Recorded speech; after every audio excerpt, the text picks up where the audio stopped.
ಇವತ್ತು ಎರಡು ಉದ್ದೇಶಗಳನ್ನ ಇಟ್ಕೊಂಡು ಇವತ್ತು ಮೈಸೂರಿಗೆ ನಾನು ಭೇಟಿ ಕೊಡುವಂಥದ್ದು. ಕುಟುಂಬ ಸಮೇತರಾಗಿ ನಾನು, ನನ್ನ ಮಗ, ನನ್ನ ಸೊಸೆ, ನಮ್ಮ ತಾಯಿ, ನನ್ನ ಹೆಂಡತಿ ಎಲ್ಲ ನಮ್ಮ ಬೀಗರು ಎಲ್ಲ ಬಂದಿದ್ದೀವಿ. ಒಂದು ಚಾಮುಂಡೇಶ್ವರಿ ತಾಯಿ ಚಾಮುಂಡೇಶ್ವರಿಗೆ ದರ್ಶನ ಮಾಡಬೇಕಾಯಿತು, ಮತ್ತು ನಂಜನಗೂಡು ದೇವರಿಗೆ ಒಂದು ನಮಸ್ಕಾರ ಮಾಡಬೇಕಾಯಿತು. ಎರಡು ಕಾರ್ಯಕ್ರಮಗಳ ಜೊತೆಗೆ ಮೈಸೂರಿನ ಅಭಿವೃದ್ಧಿಗಳ ಬಗ್ಗೆ ಸ್ವಲ್ಪ ಸಮಾಲೋಚನೆ ಮಾಡೋದಿತ್ತು.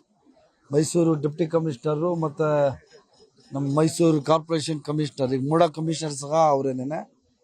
ಮೈಸೂರಲ್ಲಿ ಹಲವಾರು ಯೋಜನೆಗಳನ್ನ ಕೈಗೆತ್ಕೋಬೇಕು ಅಂತೇಳಿ ಮಾನ್ಯ ಮುಖ್ಯಮಂತ್ರಿಗಳಿಗೂ ಈಗಾಗಲೇ ನನಗೆ ಸೂಚನೆ ಕೊಟ್ಟಿದ್ದಾರೆ.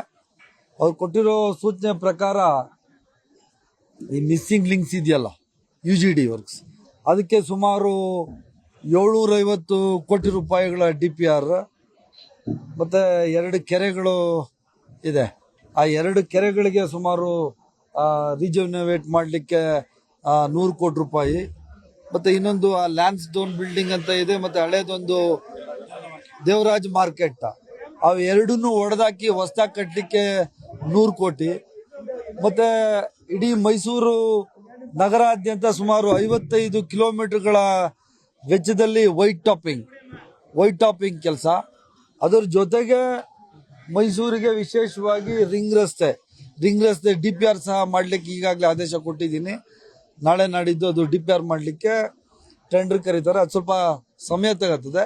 ಆದರೆ ಈ 4 ಕೆಲಸ ಇದೆಯಲ್ಲ, ಈ UGD ಮತ್ತು ಈ ಮಾರ್ಕೆಟ್ ಹೊಡೆದಾಕುವಂಥದ್ದು, ಹೊಸದಾಗಿ ಕಟ್ಟುವಂಥದ್ದು, ಮತ್ತು ಕೆರೆಗಳು ಇದು ಮಾಡುವಂಥದ್ದು, ಮತ್ತು ಈ ವೈಟ್ ಟಾಪಿಂಗ್ ಕೆಲಸ ಪ್ರಿಯಾರಿಟಿಯಾಗಿ ಇನ್ನೊಂದು 3-4 ತಿಂಗಳುಗಳಲ್ಲಿ ಟೆಂಡರ್ ಕರೆದು ಈ ಕಾಮಗಾರಿಗಳನ್ನು ಕೈಗೆತ್ಕೊತೀವಿ.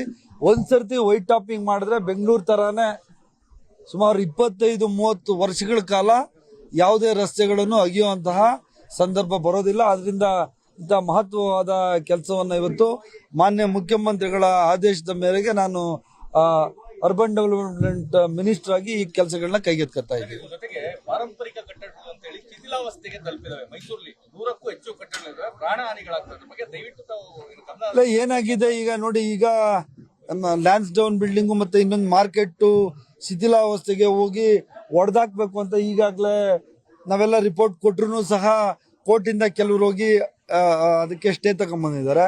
ನಾನು ಈಗಾಗಲೇ ಡೆಪ್ಟಿ ಕಮಿಷನರ್ ಮತ್ತು ಕಮಿಷನರ್ ಅವ್ರಿಗೆ ಹೇಳಿದ್ದೀನಿ, ಅಲ್ಲಿ ಯಾರು ವ್ಯಾಪಾರ ಮಾಡ್ತಾ ಇದ್ದವ್ರು ಅವ್ರಿಗೇನೆ ಮತ್ತೆ ಹೊಸದಾಗಿ ಬಿಲ್ಡಿಂಗ್ ಕಟ್ಟಿ ಅವ್ರಿಗೇನೆ ಜಾಗ ಕೊಡ್ತೀವಿ. ಅವ್ರಿಗೇನು ಭಯ ಇದೆ, ನಾವು ಹೊಸದಾಗಿ ಕಟ್ಟಡ ಕಟ್ಟಿದಾದ್ಮೇಲೆ ಅವರಿಗೆ ವ್ಯಾಪಾರ ಮಾಡಿಕೊಡ್ಲಿಕ್ಕೆ ಅವಕಾಶ ಇಲ್ಲ ಅಂತ ತಿಳ್ಕೊಂಡಿದ್ದಾರೆ.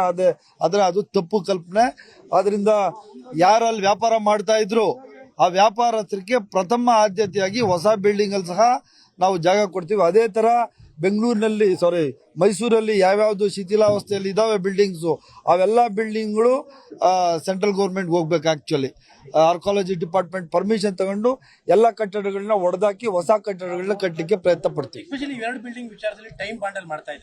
ಇಲ್ಲ ಟೈಮ್ ಬಾಂಡಲ್ಲಿ ಈಗಾಗಲೇ ದುಡ್ಡು ಸಹ ಮೀಸಲಾಗಿದೆ. ಸುಮಾರು 100 ಕೋಟಿ ರೂಪಾಯಿ ವೆಚ್ಚ, 100 ಕೋಟಿ ಚಿಲ್ಲರೆ ಎರಡಕ್ಕೂ ಸೇರಿ ಮಾಡಿದೀವಿ. ಅವರು ಸ್ಟೇ ತಗೊಂಬಂದಿದ್ರಿಂದ ಇದಾಗಿದೆ. ಒಂದಕ್ಕೆ ಸ್ಟೇ ಇದೆ, ಇನ್ನೊಂದಕ್ಕೆ ಸ್ಟೇ ಇಲ್ಲ. ಅವ್ರನ್ನೂ ಸಹ ಮಾತಾಡಿ ಒಂದೇ ಸರ್ತಿ ಇದಕ್ಕೆ ಗುದ್ಲಿ ಪೂಜೆ ಮಾಡಿ ಈ ಕೆಲಸ ನಾವು ಟೈಮ್ ಬಾಂಡಲ್ಲೇ ಮಾಡ್ತೀವಿ.